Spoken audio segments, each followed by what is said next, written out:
करेंगे प्रधानमंत्री नरेंद्र मोदी के लाल किले की प्राचीर से दिए गए भाषण की। तो उसमें उन्होंने दिमागी नक्सल की बात कही, लेकिन उसके बाद से ही सियासत गर्मा गई है। कांग्रेस और टीएमसी ने इस स्टेटमेंट को लेकर के सवाल उठा दिए। उन्होंने किस तरीके से हमला बोला है, आपको दिखाते हैं इस रिपोर्ट में।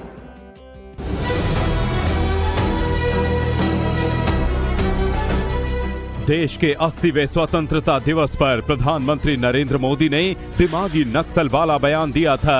ये बयान आपको आगे सुनाएंगे, लेकिन उससे पहले पीएम मोदी के बयान पर विपक्ष ने जो वार किया वो आपको सुना देते हैं। लोकसभा में मुख्य विपक्षी कांग्रेस ने प्रधानमंत्री के बयान की आड़ में संघ पर सवाल खड़े कर दिए। क्या ये वो लोग हैं जो जबरदस्ती लोगों को ट्रेन से उतार के मारते हैं? क्या ये वो लोग हैं जो मजहब को लेकर राजनीति करते हैं? वो कौन लोग? प्रधानमंत्री को बताना चाहिए। कांग्रेस के बाद हमला ममता बनर्जी की पार्टी तृणमूल कांग्रेस की तरफ से भी आया है। पार्टी की तरफ से पीएम मोदी के बयान पर पलटवार करने के लिए कीर्ति आजाद सामने आए और कहा कि आजकल पढ़े लिखे लोगों की तुलना अर्बन नक्सल से की जा रही है। कमाल है प्रधानमंत्री जी का। जो पढ़ा लिखा है वो नक्सल है, जो अनपढ़ा है, अनज्ञानी है, जो अंधभक्त है वो देशभक्त है। यह इनकी परिभाषा है। अन्यथा शिक्षा के ऊपर तो इनको माफी मांगनी पड़ गई है। लीक कराते हैं शिक्षा, क्यों? क्योंकि सबको चाहते हैं अनपढ़ रहे हैं। जो पढ़ लिखेगा तो इनके दिमाग से वह अर्बनी नक्सल बढ़ जाएगा, दिमागी नक्सल हो जाएगा। ये तो चाहते हैं ना ऐसे लोग रहें। पढ़े लिखे नहीं रहेंगे तो समझेंगे नहीं। जिसका कोई इतिहास नहीं हो, वर्तमान में शून्य हो, वही तो आगे 20 साल 25 साल की बातें करता है। अन्यथा उसके पास कुछ इतिहास होता तो बताता, वर्तमान में कुछ होता तो बताता। अब प्रधानमंत्री मोदी का वो बयान सुना देते हैं जिसने नेशनल पॉलिटिक्स में नई बहस छेड़ दी है। कम नहीं आंकड़ा है। इस चुनौती से हमें और भी सावधान रहने की जरूरत है। वर्षों तक देश की सत्ता में माओवादी सोच के लोग गलियारों में अपनी जगह बना करके बैठे थे। सरकारी कमेटियों में सलाहकार के रूप में भी ये माओवादी सोच ने नीतियों को प्रभावित किया था। मेरे प्यारे देशवासियों, जंगलों में हमें हथियारी नक्सलों का खात्मा बुलाने में, उस संकट से देश को मुक्त कराने में सफलता मिली है। लेकिन हथियारी नक्सल तो गए, लेकिन दिमागी नक्सल, ये दिमागी नक्सल मौके की तलाश में है। हिंसा, अराजकता के वो रास्ते खोज रहे हैं। समाज को गलत राह पर घसीटने के लिए भांति भांति के दांव कर रहे हैं। पीएम मोदी का दिमागी नक्सल वाला प्रहार किसके लिए किया गया था? सियासी गलियारों में इसके अलग अलग मायने निकाले जा रहे हैं, लेकिन इतना तो तय है, इसको लेकर आने वाले दिनों में और राजनीतिक घमासान देखने को मिल सकता है।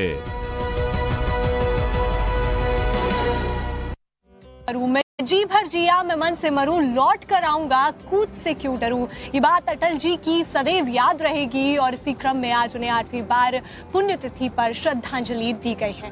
अब बात करेंगे प्रधानमंत्री नरेंद्र मोदी के लाल किले की प्राचीर से दिए गए भाषण की। तो उसमें उन्होंने दिमागी नक्सल की बात कही, लेकिन उसके बाद से ही सियासत गर्मा गई है। कांग्रेस और टीएमसी ने इस स्टेटमेंट को लेकर के सवाल उठा दिए। उन्होंने किस तरीके से हमला बोला है, आपको दिखाते हैं इस रिपोर्ट में।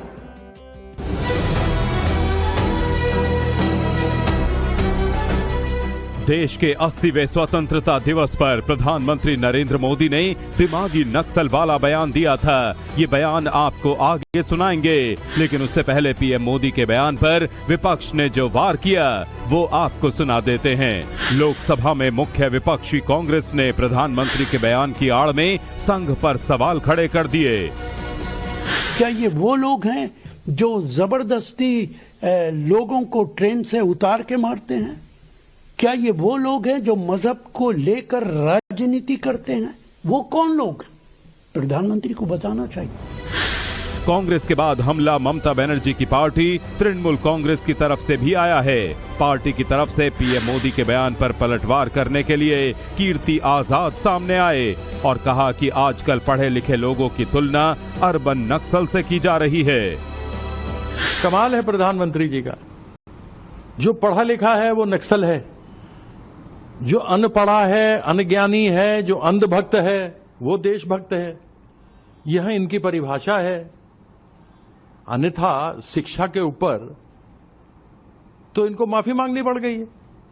लीक कराते हैं शिक्षा, क्यों? क्योंकि सबको चाहते हैं अनपढ़ रहे हैं।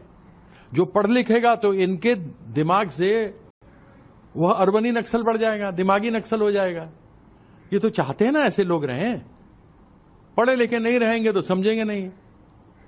जिसका कोई इतिहास नहीं हो, वर्तमान में शून्य हो, वही तो आगे 20 साल 25 साल की बातें करता है। अन्यथा उसके पास कुछ इतिहास होता तो बताता, वर्तमान में कुछ होता तो बताता। अब प्रधानमंत्री मोदी का वो बयान सुना देते हैं जिसने नेशनल पॉलिटिक्स में नई बहस छेड़ दी है। कम नहीं आंकना है। इस चुनौती से हमें और भी सावधान रहने की जरूरत है। वर्षों तक देश की सत्ता में माओवादी सोच के लोग गलियारों में अपनी जगह बना करके बैठे थे। सरकारी कमेटियों में सलाहकार के रूप में भी ये माओवादी सोच ने नीतियों को प्रभावित किया था। मेरे प्यारे देशवासियों, जंगलों में हमें हथियारी नक्सलों का खात्मा बुलाने में, उस संकट से देश को मुक्त कराने में सफलता मिली है।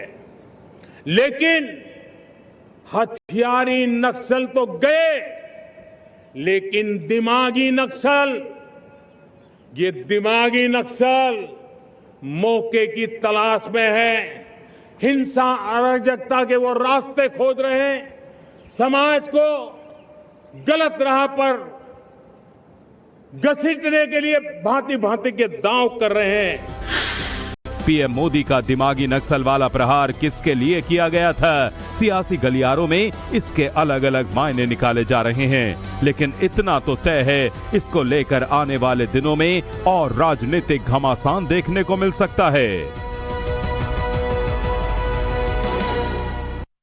वो रास्ते खोज रहे हैं, समाज को गलत राह पर घसीटने के लिए भांति भांति के दांव कर रहे हैं।